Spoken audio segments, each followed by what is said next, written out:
अब हम देखेंगे derivation of mirror formula. Mirror formula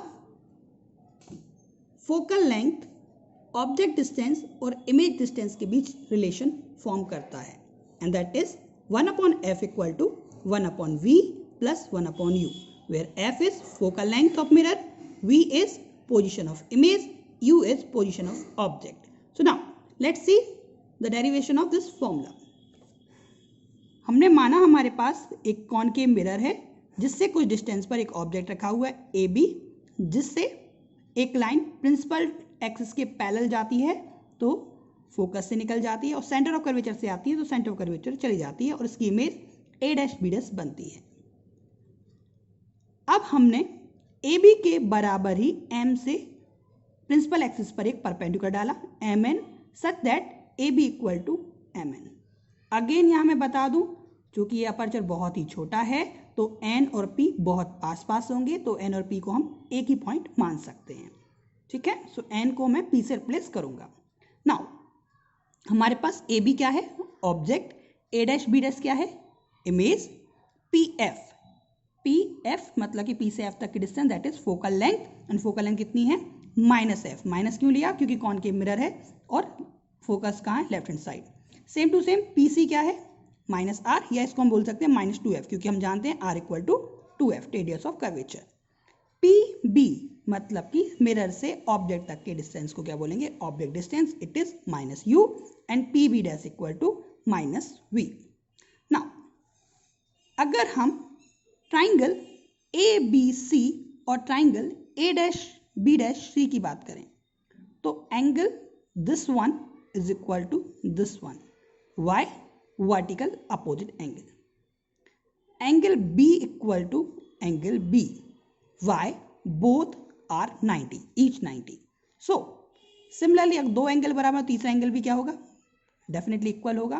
तो we can say triangle ABC and triangle A dash B dash C are similar triangle by AAA property. So हम जानते हैं अगर दो ट्राइंगल सिमिलर हैं तो उनकी साइड्स का रेशियो भी इक्वल होता है।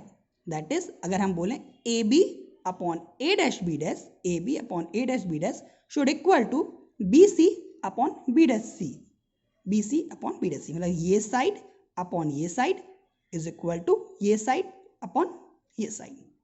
Now in triangle MNF and A dash B dash F, यहां भी देखें तो this angle is equal to this angle by the vertical opposite angle, angle N equal to angle B dash by the each 90। So again we will say angle triangle MNF and triangle B dash A dash F will be similar triangles. So we can say similarly triangle MNF and A dash B dash are similar triangle by same property AAA. So again same ratio will become MN upon A dash B dash equal to NF upon B dash F. Now y equation 1, equation 2 and we also know that AB equal to MN. So equation 1, 2 and 3 से हम कह सकते हैं MN की जगह मैंने यहाँ क्या रख दिया AB, तो यहाँ भी AB upon A dash B dash, यहाँ भी AB upon A dash B dash, मतलब कि LHS इक्वल, तो RHS भी क्या होना चाहिए इक्वल। तो यहाँ क्या आ जाएगा BC upon B dash C equal to NF upon B dash F।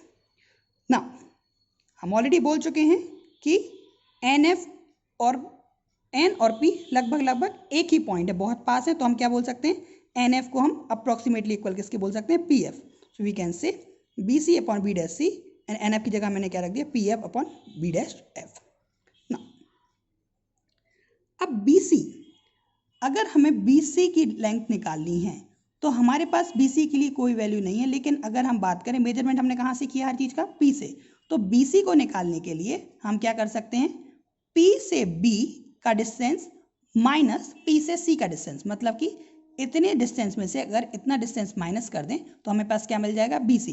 तो हम BC को क्या लिख सकते हैं PB minus PC, PB minus PC। Similarly अगर अब हमें B डैश C चाहिए है तो B डैश C को हम क्या लिख सकते हैं दैट इज दिस वन, ये वाली वैल्यू चाहिए है तो इसको हम क्या लिख सकते हैं P से C तक की वैल्यू माइनस P से B डैश तक की वैल्यू, तो हम क्या लिख सकते हैं PC minus PB dash, that is PC minus PB dash. PF हमारे लिए पास है, अब क्या चाहिए B डैश F, तो B डैश F को भी कैसे निकालेंगे, B डैश F को PB डैश माइनस PF। हम इन सारी वैल्यू को किसके टर्म में निकाल रहे हैं, जो वैल्यू हमें पता है इनके टर्म में निकाल रहे हैं, ठीक है। तो हमारे पास ये आ गए values.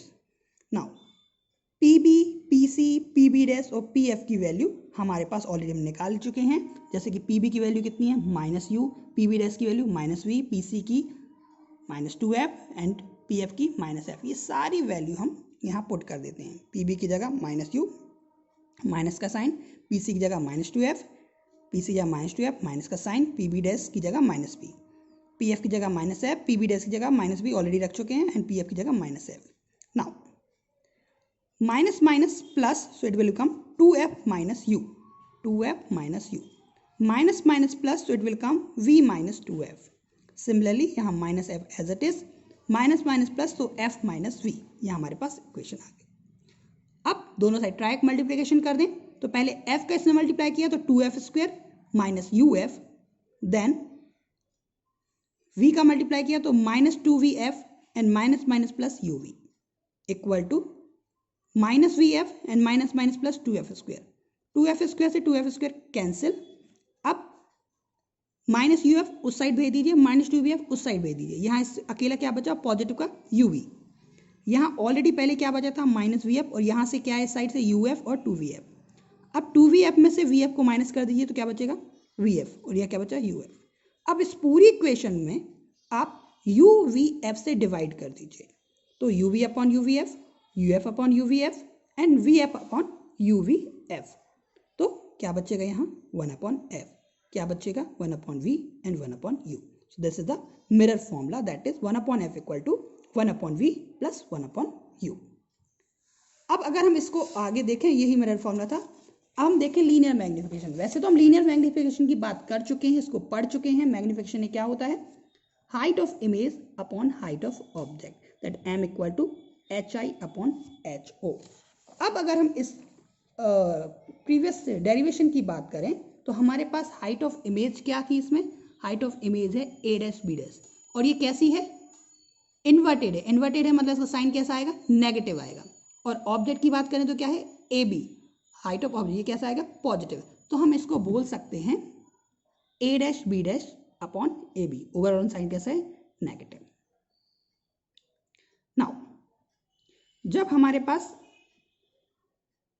A dash B dash आ गए तो हम इसको हमें मालूम है, हम पहले देख चुके हैं A dash B dash upon AB को हम क्या लिख सकते हैं PB डैश अपॉन PB। पिछले वीडियो से हम देख सकते हैं इस पिछले डेरिवेशन से। तो PB डैश की वैल्यू कितनी है -V एंड PB की वैल्यू कितनी है -U, माइनस से माइनस कैंसिल, क्या बचा M equal to -V upon U। So that is the new formula for magnification, that magnification equal to -V upon U। अब मैग्निफिकेशन से रिलेटेड कुछ बात करें अगर, तो हमारे पास अगर मैग्निफिकेशन 1 है तो इसका मतलब क्या है size of image equal to size of object, या उल्टा बोलें size of image equal to size of object है तो M इक्वल टू 1।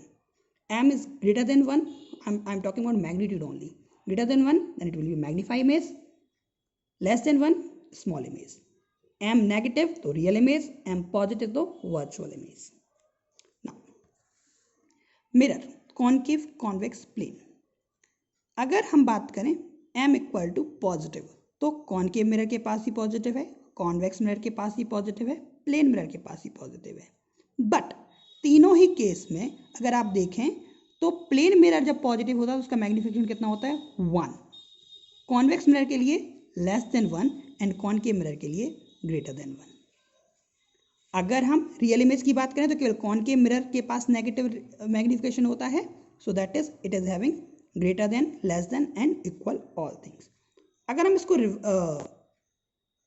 अलग तरीके से पूछें कि ऐसा कौन सा मिरर है जो कि रियल इमेज भी बनाता है, सॉरी जिसका मैग्निफिकेशन नेगेटिव है तो कॉनकेव मिरर, ऐसा कौन सा मिरर है जिसका मैग्निफिकेशन पॉजिटिव है तो तीनों हो सकते हैं। तो ऐसा कौन सा मिरर है जिसका मैग्निफिकेशन पॉजिटिव है और एक से बड़ा है तो कॉनकेव, पॉजिटिव एंड एक से छोटा convex and positive and equal 1 तो प्लेन मिरर। इस तरीके से हम देख सकते हैं।